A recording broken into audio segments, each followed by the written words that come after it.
Tolong kembalikan aku. Tolong, aku ingin pulang. Aku ingin kembali pada anak dan istriku.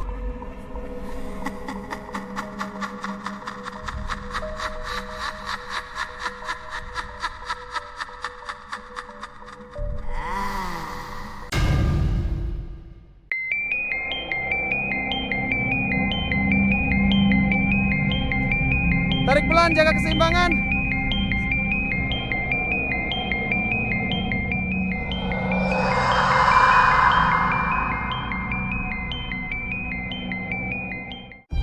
Segurat misteri.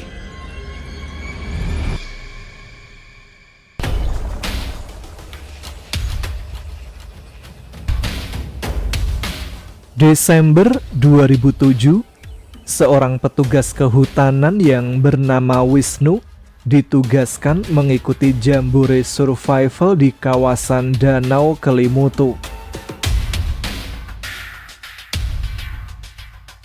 Nu, kamu yang kebagian tugas navigasi kan? Iya tuh, jangan sampai nyasar lo Nu. Iya, asal jangan nyasar ke rumah janda aja. Di dalam timnya, Wisnu memegang peran penting sebagai instruktur navigasi.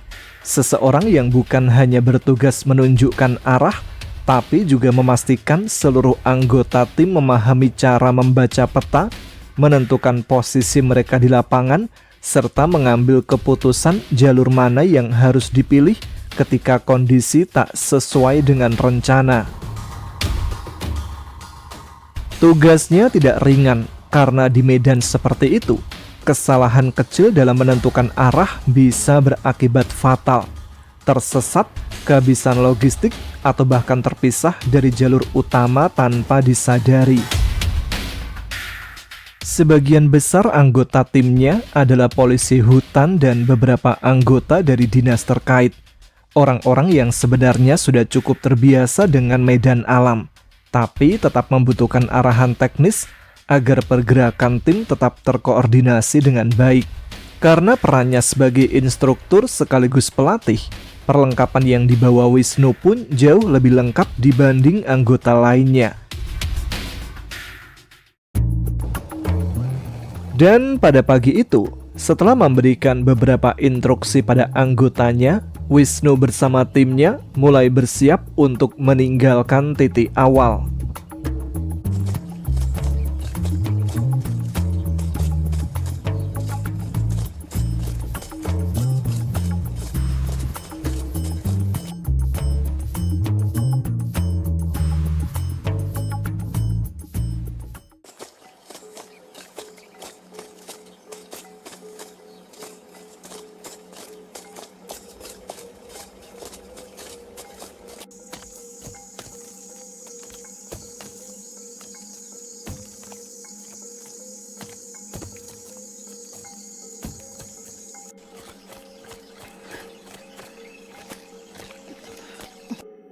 Di mana ini checkpointnya? Kenapa error?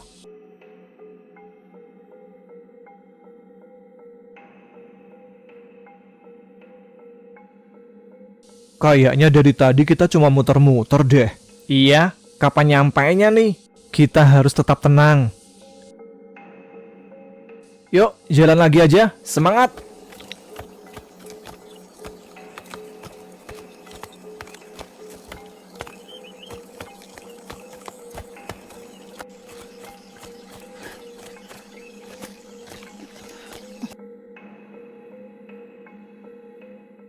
Berhenti. Kita udah ngelewatin batu ini berkali-kali. Kau benar, aku juga baru sadar. Waduh Nu, ada yang gak beres ini. Coba kau hubungi base camp. Ya Tuhan, tolong kami.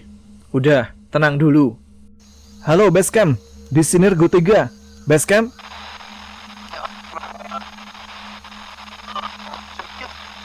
Sinyal radio juga hilang. Dalam situasi seperti ini, kita jangan panik. Kita jalan ke depan dan cari tempat datar. Hari sudah semakin sore.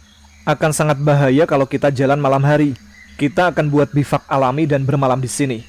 Kita bagi tugas untuk mencari ranting dan dahan.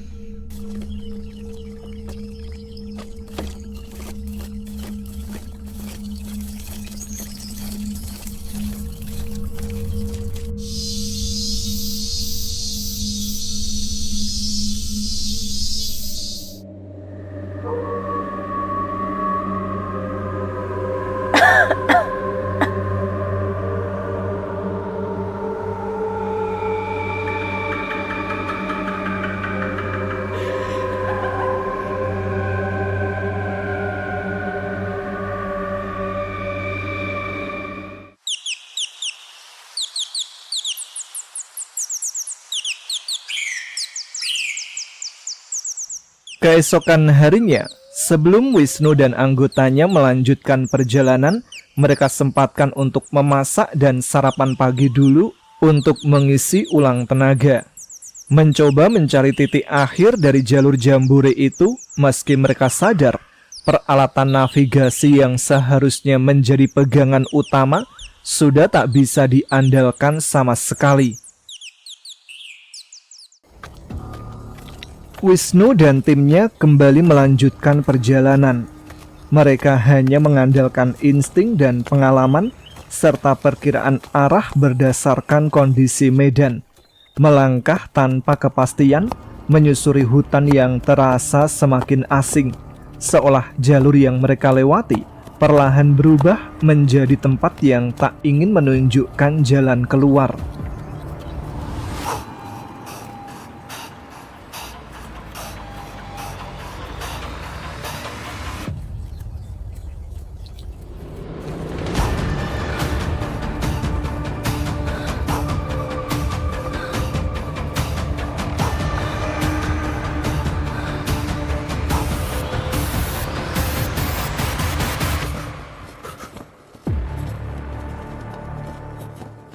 Jam demi jam berlalu, tenaga mulai terkuras, tapi titik yang mereka cari tetap tak ditemukan.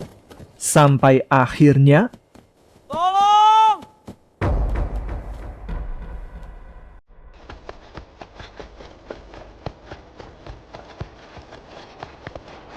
Wisnu, Bani jatuh! Bani, apa kau nggak apa-apa?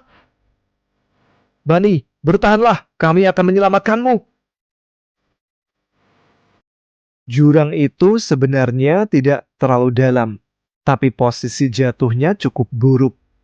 Dan saat mereka berhasil memastikan kondisinya dari atas, terlihat jelas kalau Bani mengalami luka yang cukup serius, bahkan sempat batuk darah.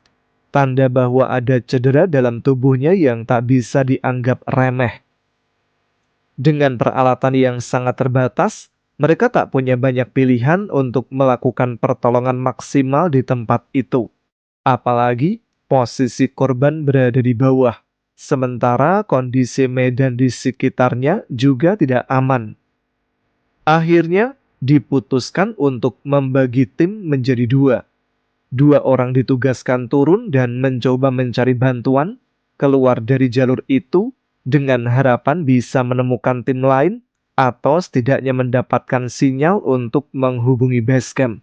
Sementara sisanya tetap berada di lokasi, menjaga dan menunggu Bani yang masih berada di bawah jurang.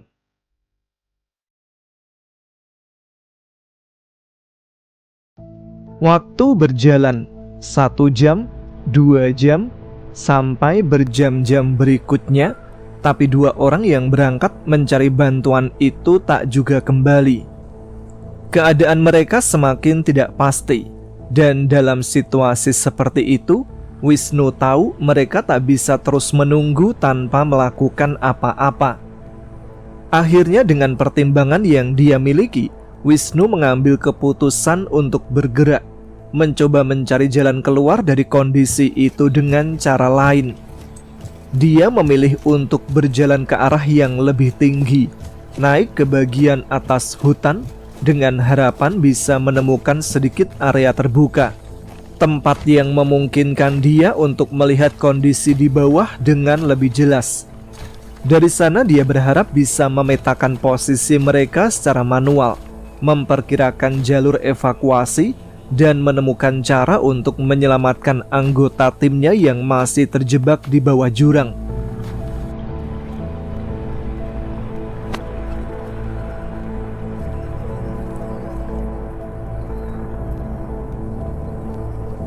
Setelah merasa cukup untuk mendapatkan gambaran dari atas, Wisnu akhirnya memutuskan untuk turun kembali ke titik terakhir di mana timnya menunggu, berharap semua masih berada di tempat yang sama seperti saat dia meninggalkan mereka. Namun saat langkahnya kembali menyentuh area itu, sesuatu yang aneh langsung terasa. Ia tahu betul itu tempatnya, namun anehnya, Tak satu pun dari anggotanya berada di sana. Aku yakin mereka tadi di sini. Kemana perginya?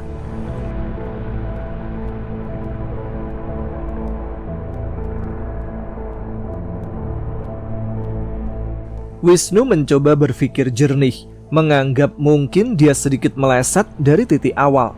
Jadi dia mulai berjalan menyusuri area sekitar, memanggil nama-nama anggota timnya satu persatu, berharap ada jawaban walau sekecil apapun.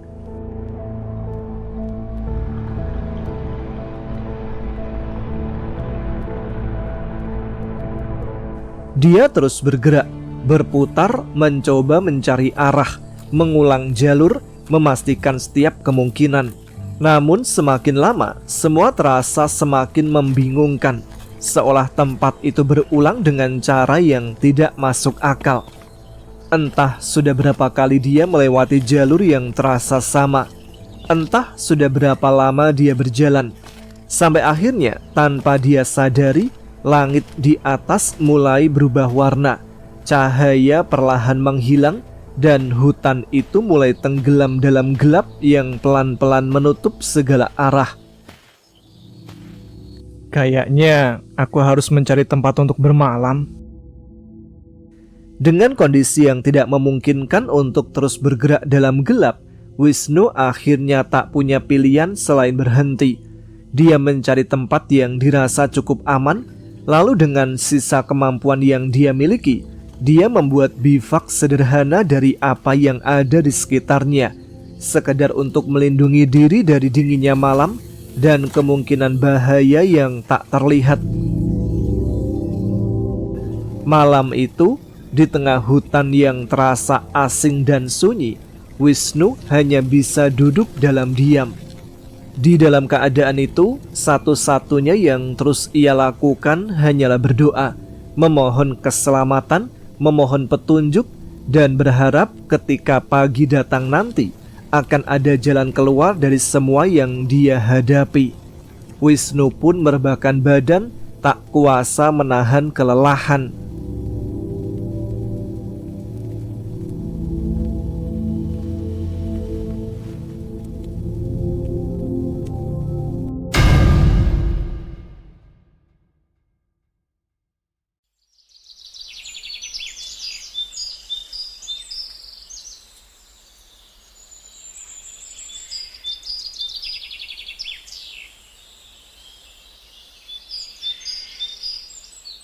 Wisnu terbangun dalam kondisi tubuh yang berbeda dari hari sebelumnya. Tenggorokannya kering, bibirnya mulai pecah, dan tenaga yang tersisa terasa semakin menipis akibat dehidrasi dan rasa lapar yang mulai tak tertahankan.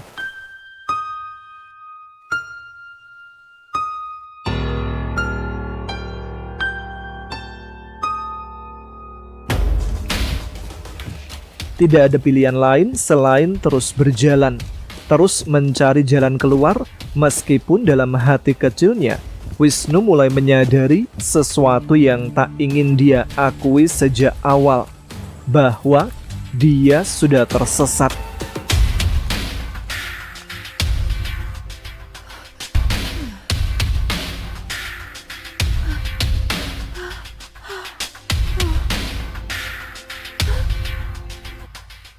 Memasuki hari ketiga, langkahnya tak lagi sekuat sebelumnya, tapi dia tetap bergerak, menembus hutan yang seolah tak pernah berubah, mencoba berbagai arah dengan sisa logika yang masih bisa ia pegang. Kalau sebelumnya dia mencoba naik ke arah yang lebih tinggi dan justru kembali ke titik yang sama, maka kali ini dia memilih sebaliknya. Dia akan turun. Menurutnya tak mungkin jalur turun akan membawa dia kembali ke tempat yang sama. Dengan keyakinan itu, Wisnu mulai menyusuri hutan ke arah bawah, melangkah perlahan, melewati semak, akar-akar besar, dan jalur yang tidak jelas. Terus berjalan tanpa tahu pasti sudah sejauh apa dia bergerak. Waktu terasa berjalan lama. Jarak yang ia tempuh pun tidak sedikit. Namun ketika langkahnya mulai melambat dan pandangannya mulai menangkap sesuatu yang terasa familiar, perasaan itu langsung muncul. Tempat itu sepertinya pernah ia lihat.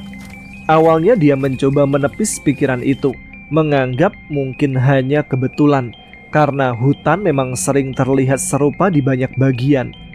Wisnu pun mengambil selembar kain dari jaketnya. Sengaja ia ikatkan di sebatang pohon sebagai penanda jalur supaya tidak berputar tanpa arah.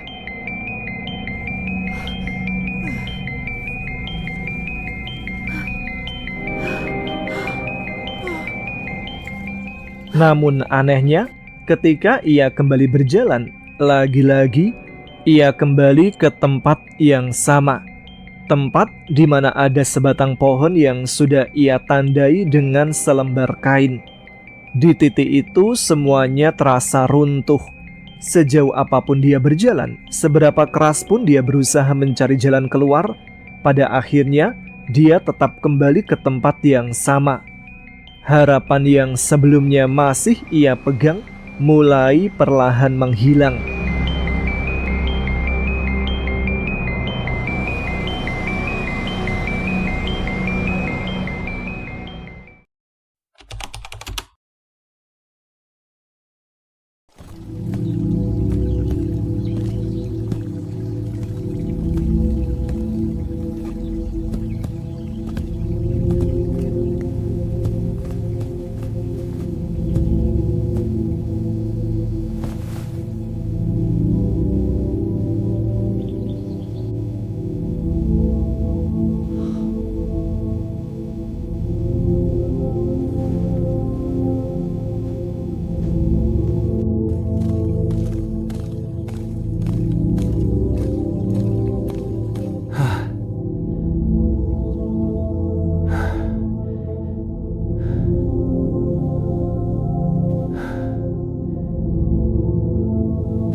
Sampai akhirnya Wisnu tiba di sebuah tempat yang terasa sangat berbeda dari sebelumnya.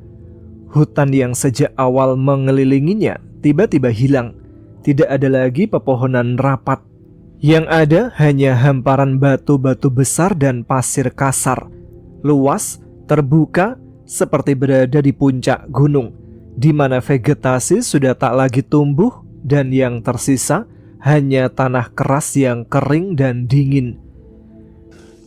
Wisnu kemudian mencari celah di antara batu besar, tempat yang setidaknya bisa sedikit melindunginya dari angin dan hujan, lalu merebahkan tubuhnya di sana, membiarkan dirinya beristirahat dengan sisa tenaga yang ada.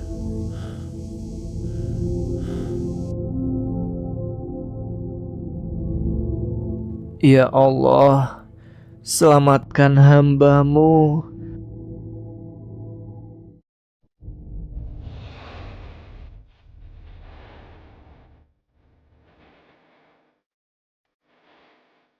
Di antara sadar dan tidak, di antara mimpi dan kenyataan yang sulit dibedakan, Wisnu melihat sesuatu. Kowe bakal enggal kondor. Tolong kembalikan aku. Tolong, aku ingin pulang. Aku ingin kembali pada anak dan istriku.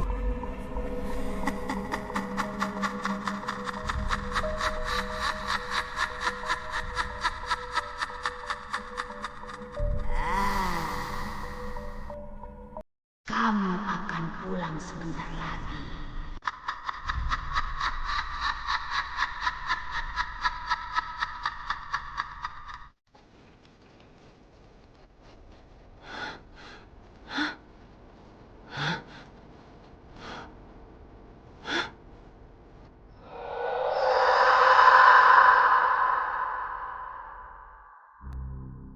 Dan akhirnya harapan itu terjawab. Tim SAR berhasil menemukannya dalam kondisi lemah, hampir tak sadarkan diri.